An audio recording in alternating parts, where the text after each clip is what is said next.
They say heartbreak hurts, but nobody tells you it also calls you.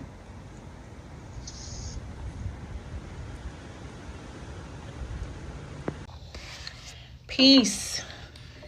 Today, I want to talk about breakdowns.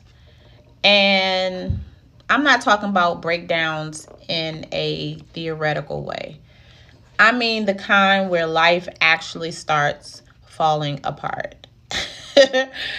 Because for me, the last few months, what month are we in? December? Yeah, so the past few months have looked like this. My full-time job unexpectedly ended at the end of August. August 28th to be exact. My car engine completely said, yeah, deuces. And money was looking funny. And honestly, I wasn't in the mood to laugh, inspired, or even just see the blessing in all of it, or the silver lining. Because it wasn't just emotional, it was practical, it was logistical, it was heavy, right? Because life as I have known it for the past, I don't know how many years, had changed instantly, you know.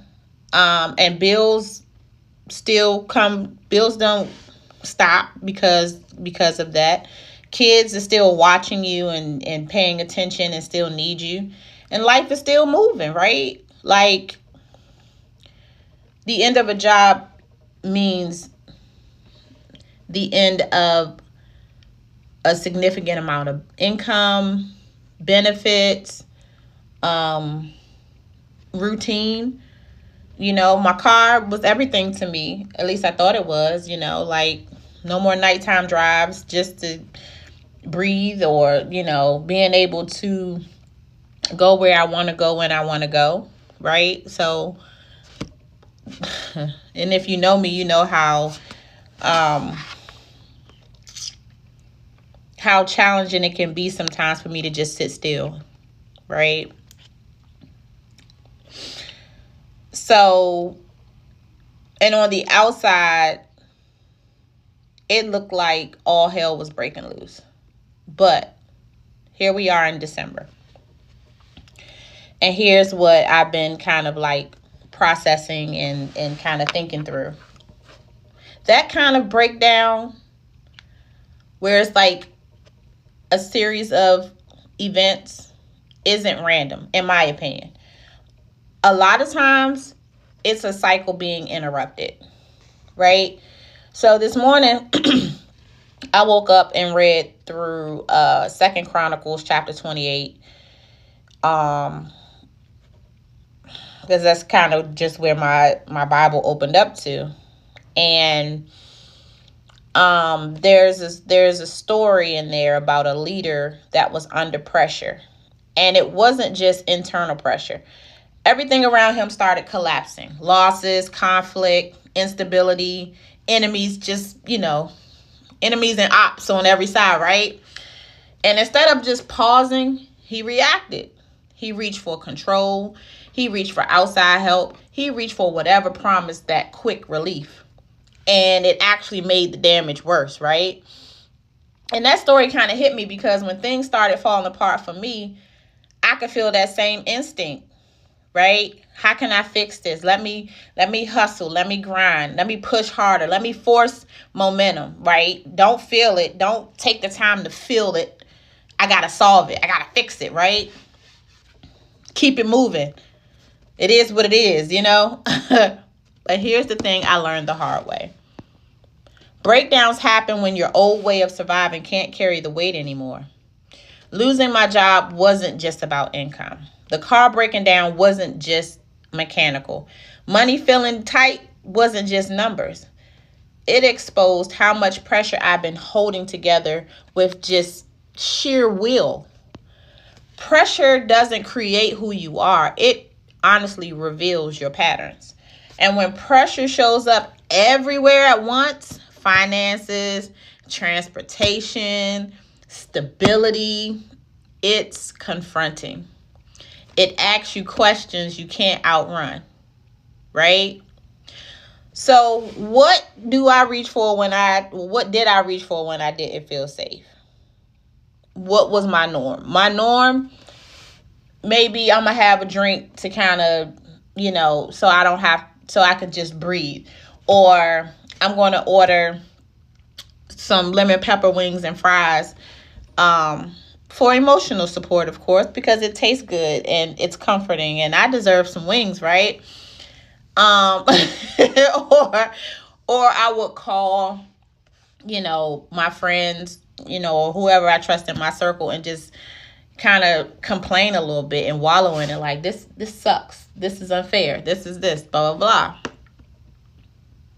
Or I push through and act as if, I'm strong enough to get through this, and I don't have time to look weak and this, that, and the other, blah blah blah. And then I would also punish myself for almost allowing myself to feel weak or less than or whatever, right? And